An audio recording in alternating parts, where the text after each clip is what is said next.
Assalamualaikum, hai. Halo minasan, konnichiwa, konbanwa, ohayo gozaimasu. Pokoknya selamat datang kepada teman-teman yang menonton video ini. Sebelumnya aku mau mengucapkan terima kasih kepada teman-teman yang sudah subscribe, like, komen di video-video aku sebelumnya. Dan mohon maaf karena udah subscribe tapi gak ada video gitu, mohon maaf. Karena ya banyak alasan lah. Jadi sekali lagi arigatou gozaimasu. Jangan lupa tetap subscribe ya. Dan like, comment, share boleh banget. Oke, langsung aja. Di video kali ini aku mau sharing tips belajar bahasa Jepang untuk pemula. Jadi ini untuk pemula ya, maksudnya buat persiapan kalau yang mau belajar bahasa Jepang atau yang lagi belajar bahasa Jepang gitu. Dan ini tipsnya dari aku pribadi ya, jadi kayak menurut pengalaman aku pribadi. Jadi kalau misalkan teman-teman ngerasa ada yang nggak sepakat gitu ya, nggak apa-apa gitu, karena kan setiap orang pasti punya cara belajarnya masing-masing gitu, dan ini cara belajarku gitu, dan ya pengen sharing aja sih, siapa tahu ada yang ngerasa cocok gitu dengan cara belajarku kayak gitu.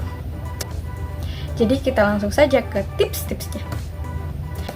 Oke, untuk tips yang pertama, pastikan kalian punya niat atau tujuan gitu, kenapa kalian mau belajar bahasa Jepang. Kenapa aku simpan ini di yang pertama, karena banyak juga yang misalkan nanti di tengah-tengah tuh dia ngerasa kayak hampir menyerah gitu. Jadi kalau misalkan kita nggak punya tujuan, nggak punya niat kan kayak ya udah gitu, nggak tahu lagi mau nguatinya dari mana gitu. Kalau misalkan kita punya niat atau tujuan kan, oh ingat waktu awal aku ngikut belajar bahasa Jepang nih, tujuannya mau ngapain, misalkan mau kerja ke Jepang atau mau kuliah di Jepang atau mau pengen belajar bahasa Jepang aja biar bisa nonton animenya, misalkan nggak butuh translate gitu ya. Jadi intinya tuh pas di awal pastiin kalian punya niat untuk belajar bahasa Jepang gitu. Terus di sini juga di tips yang pertama, pastikan kalian ya belajarnya nanti sungguh-sungguh gitu. Jadi jangan coba-coba lah, jadi kayak bener-bener diniatin, diseriusin gitu. Kalau misalkan selama belajar, entah kalian les atau mungkin otodidak gitu, jadi dipelajari betul-betul materi yang kalian pelajari. Kalau nggak bisa ya tanya gitu, kayak yang udah tahu gitu, yang lebih tahu gitu. Oke, kita lanjut ke tips yang kedua. Langsung aja untuk tips yang kedua, ini menurut pengalaman aku pribadi ya, dan ini menurut aku penting banget sih. Kayak sayang gitu kalau misalkan kalian nggak ngelakuin ini. Nggak diem, itu kembali lagi ke masing-masing ya. Ini kan cuma saran. Kalian harus siapin 2 buku catatan sebelum memulai les. Atau kalau misalkan yang udah mulai awal-awal juga nggak apa-apa sih, kalau misalkan mau ngikutin cara ini. Kenapa aku bilang butuh 2 buku? Buku apa aja sih gitu kan? Nah, yang pertama ini buku catatan. Jadi buku yang tebal ini buat mencatat semua materi yang disampaikan oleh sensei, atau kalian yang otodidak, kalian tulis sendiri. Pokoknya materi lengkap lah, dari rumus sampai ke contoh, dari rumus sampai ke contoh-contoh kalimat kayak gitu. Intinya di sini catatan lengkap lah ya, apa yang disampaikan dalam seharian kalian les setiap harinya gitu. Nah, kalau yang di buku kecil ini buat kamus. Jadi kayak ya nanti kan kalau udah lesnya selesai kan pasti kalian masa iya mau buka buku satu-satu gini kan, buka-buka dari awal, polanya tiba-tiba lupa, misalkan mau liatin satu-satu gitu kan agak ribet ya. Jadi kalau misalkan kalian punya buku kecil kayak gini tuh bisa lebih praktis gitu. Nah, di buku ini tuh bisa disimpan buat rumusnya aja. Jadi kayak pola-pola kalimatnya, poin-poinnya aja gitu, fungsinya apa. Jadi kayak dibuatin buku kayak gini. Jadi per buku. Soalnya kan aku pakainya Marugoto ya. Marugoto kan ada 3 buku kayak gini. 3 buku kayak gini. Nah, setiap habis satu buku kayak gini, aku tuh baru buat rangkumannya di sini. Kayak rumus-rumusnya itu aku salin lagi ke sini, tapi cuma poinnya. Jadi kayak nggak ada contoh-contohnya gitu. Jadi lebih singkat, cuma rumus-rumusnya aja gitu setelah habis satu buku. Kenapa? Karena kalau Marugoto tuh bukunya tuh polanya tuh loncat-loncat. Jadi kayak hari ini misalkan kita belajar pola apa sih, ga ya, yang pola kalimat yang ada ga gitu, ga atau wa. Nah nanti setelah beberapa minggu kemudian nanti ketemu lagi pola itu, tapi dengan ada bedanya gitu, jadi kayak loncat-loncat gitulah. Nah di buku ini aku setelah satu buku habis tuh, ada 25 bab ya, nah baru aku pindahin ke sini, jadi kayak digabung gitu. Misalkan mana kelihatan nggak, ini wa, jadi di sini tuh wa semua, terus nanti ini pola ga, terus no, apakah kelihatan? Jadi kayak ya dijadiin satu lah, dikelompokkan gitu ya, dikelompokkan fungsinya, misalkan sama, mirip-mirip, fungsinya sama atau mirip-mirip, terus digabungin satu gitu. Jadi lebih enak kalau misalkan kita mau review lagi, terus lihat tuh lebih enak, jadi kelihatannya tuh oh iya, oh ini tuh yang ini ya, ini gitu. Soalnya pasti kalian akan ada lupanya gitu sama pola-pola kalimat itu, apalagi kalau udah akhir-akhir bab tuh udah aduh kemarin tuh polanya apa ya gitu. Jadi kalau misalkan punya buku kecil kayak gini tuh enak. Terus juga buat nyimpen kotoba, kata-kata apa, kosakata, jadi kata benda. Setiap bab kayak gini, kotoba bab 1 terus ditulis. Nulisnya tuh kalau kotoba mungkin nulisnya setiap hari pertemuan tuh nggak apa-apa. Soalnya kalau di Marugoto setiap babnya itu kayak ada kotobanya gitu. Nah, kan kita nulis tuh di buku yang gede kayak gini. Di sini nulis. Gak apa-apa di sini tertulis, nanti kalau udah nyampe rumah, misalkan nyampe rumah kita tulis ulang di sini. Biar apa? Biar nyantol. Jadi pokoknya ini penting sih kalau menurut aku, untuk lebih paham dan ingetnya tuh lebih lama gitu. Aduh, aku kebanyakan di bagian poin ini, soalnya aku ngerasa ini benar-benar penting banget sih. Jadi kalian yang baru mulai bisa siapin 2 buku kayak gini. Nah kalau yang udah di tengah-tengah mungkin udah punya buku catatan kayak gini yang lengkap, kalian bisa buat kamus kalian sendiri kayak gini. Oh ya, ini juga ada kayak aku apa sih, kotoba yang di print juga disimpan di belakangnya gitu, ditempel-tempel. Tapi di sini juga aku ditulis juga kadang. Jadi kayak ya kalian harus inilah semangat untuk menulis. Oke, kita lanjut ke tips yang selanjutnya. Oke, kita lanjut ke tips yang ketiga. Nah, di tips yang ketiga ini tentang belajar huruf hiragana sama katakana. Kalau huruf kan aslinya huruf bahasa Jepang tuh ada 4 ya, hiragana, katakana, kanji, sama romaji. Tapi di sini aku fokusin ke hiragana, katakana dulu ya tips yang ini. Soalnya kalau kanji aku sendiri pun masih belum bisa gitu, jadi belum tahu tipsnya gimana tuh, belum. Jadi aku sampein yang 2 dulu ini. Soalnya kan buat pemula juga kan gitu. Jadi ya, monggo disimak. Untuk belajar huruf hiragana, katakana ada beberapa tips yang mungkin bisa teman-teman gunain gitu. Yang pertama tuh, nah dari aku, pengalaman aku pribadi tuh dulu pas belajar bahasa Jepang pertama tuh, aku nulisnya per huruf. Buat yang belum tahu ya, misalkan baru lihat video ini atau baru tahu, benar-benar baru banget gitu. Kalau huruf hiragana, katakana gitu kan nggak sembarang nulis ya, jadi kayak ada urutannya. Huruf A, apa dulu yang ditulis, ada 1, 2, 3, ada yang sampai 4 kayak gitu, nggak sembarang tulis. Nah, karena banyak kayak gitu, jadi pastiin kita nulisnya per huruf aja, nggak usah buru-buru gitu per huruf, tapi benar-benar serius gitu. Ya kayak gini. Masih tuh ada urutannya kayak gini. Nah, kalau aku dulu tuh nulisnya per huruf kayak gini. Jadi kan hurufnya ada suku kata gitu ya. Bukan A sampai Z, tapi kayak A, I, U, E, O, kaki, ku, keko, sasi, su, seso, dan seterusnya.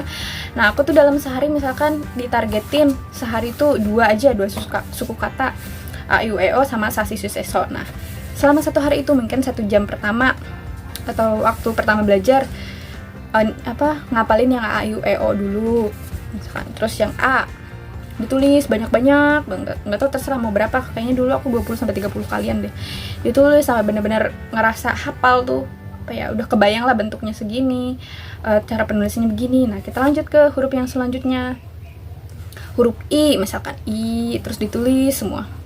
Nah, kalau misalkan udah hafal juga yang I, nggak langsung ke yang U, tapi balik lagi ke huruf A. Jadi kayak, tapi nggak usah banyak-banyak pas balik lagi nih. Jadi A-nya misalkan cuma 10 kali, yang tadinya 20 kali jadi 10 kali, terus I-nya 10 kali, terus nanti A, I, U-nya 20 kali kayak gitu. Nah, nanti mau lanjut ke huruf selanjutnya, balik lagi ke A lagi, A, I, U. Tapi pokoknya kalau misalkan pas balik lagi tuh nggak usah banyak-banyak, jadi kayak buat apa ya namanya tuh, kayak kalau ngelem ke otak gitu ya. Aduh, tenggorokanku. Kayak gitu. Jadi begitu tipsnya. Jadi diulang. Nah, kalau udah hafal semua hurufnya, entah hiragana, katakannya ya, entah yang katakana kayak gini, pokoknya aku tuh benar-benar nulis sebanyak ini kayak gini. Udah hafal, nanti kalian udah hafal, pokoknya benar-benar hafal tuh sampai kalian bisa nyebutin A sampai A I W O sampai akhir kayak gini tanpa melihat. Jadi kayak kalian A I W O kakiku kayak gitu. Pokoknya udah hafal lah intinya mah ya. Baru kalian bisa belajar, enggak sambil juga bisa sih, kayak belajar yang kedua tuh bisa pakai flashcard gitu loh. Jadi kayak per huruf terus tes-tesan sama temen atau sama sensei kayak gitu, A I W O, ditebak-tebak ini huruf apa gitu. Pokoknya main tebak-tebakan lah intinya mah ya. Itu yang kedua untuk hiragana katakana. Terus yang ketiga, kalian bisa belajar nulis. Kalau udah hafal, latihan cara ininya lagi, kalian bisa latihan sama temen atau sendiri juga nggak apa-apa. Nulis dari kata-kata yang ada di sekitar kalian. Misalnya kalau dulu tuh aku sama temen-temen lesku tuh misalnya ada 7 orang. Nah, setiap orang tuh bikin soalnya tuh 5 pakai huruf hiragana katakana, 5 soal pakai huruf biasa Indonesia kayak gitu. Kata-katanya bukan yang kata-kata, nggak apa-apa kalau misalkan awal-awal tuh kata-katanya nggak harus kata-kata yang bahasa Jepang. Jadi kayak pakai kata-kata yang ada di sekitar kita. Misalkan pintu, meja, buku, kayak gitu. Pokoknya pakai kata-kata yang ada di sekitar kita lah. Jadi nggak harus yang ribet-ribet untuk pertama kali ya. Maksudnya untuk buat hafalin hurufnya ini. Jadi kita sistemnya bukan ngapalin kotoba tapi ngapalin huruf. Gitu. Itu mungkin 3. Terus yang keempat, kalian mungkin bisa pakai aplikasi ya. Kalau dulu aku pakainya aplikasi ini. Apa sih? Kanji Study kalau nggak salah ya. Nanti aku simpen di sini ininya. Kanji Study itu juga bisa kayak buat apa sih? Jadi di Kanji Study itu ada, jadi kita bisa meraktekin nulis hurufnya kayak gitu. Nah, itu juga bisa. Jadi mungkin untuk belajar hiragana kata-kata itu ada 4 itu ya. 4 tips itu. Apakah inget 4 tipsnya? Cara menulis, terus tebak-tebakan kata, tebak-tebakan huruf, sama pakai aplikasi. Terus kita lanjut ke tips yang keempat. Nah, di tips yang keempat ini baru kita mulai belajar kotoba. Jadi kotoba bahasa Jepang kayak gitu. Nah, di sini aku ya sama kayak gitu, ditulis juga, kayak ditulis ulang. Terus yang kedua, kalian bisa pakai sama flashcard ya namanya. Jadi nggak harus yang bagus-bagus, bikin sendiri aja. Jadi kayak diketik terus nanti di print pakai kertas biasa kayak gini. Kalau ini udah bentuk kanji ya, karena aku lagi belajar kanji. Atau pas waktu di N4 juga ada kanjinya sih. Kalau misalkan udah ada kanjinya tuh kalian ketiknya yang ada kanjinya juga. Intinya ngapalin kotoba tuh pakai ini. Jadi tebak-tebakan sama temen atau kalian ini sendiri juga. Oh, ini apa kayak gitu. Itu juga bisa. Pokoknya tulis dan tebak-tebakan. Intinya gitu sih kalau aku. Itu hafalin kotoba. Oke, kita lanjut untuk tips yang kelima. Untuk tips yang kelima, ini yang terakhir, kalian bisa bareng sama teman kalian percakapan dalam sehari-hari kayak gitu. Misalkan dikit-dikit aja kayak mau pergi ke toko, misalkan toko apa ya? Oh, mise ikimasu gitu. Watashi wa mise ikimasu, atau ayo pergi ke toko, misalkan mise ikimashou. Pokoknya dikit-dikit aja kalian praktekin gitu di kehidupan sehari-hari kalian. Jadi buat ngingetin kotoba sih, sambil ngingetin kotoba dan ngebiasain aja sih. Gitu. Udah sih, kayaknya itu ya 5 tips yang bisa kalian terapin sebelum mulai bahasa Jepang ataupun saat kalian belajar bahasa Jepang untuk yang baru awal-awal gitu. Jadi nggak usah yang berat-berat, yang penting kalian paham dan ya hafal gitu, hafal dan tahu, paham, hafal, tahu, intinya gitu.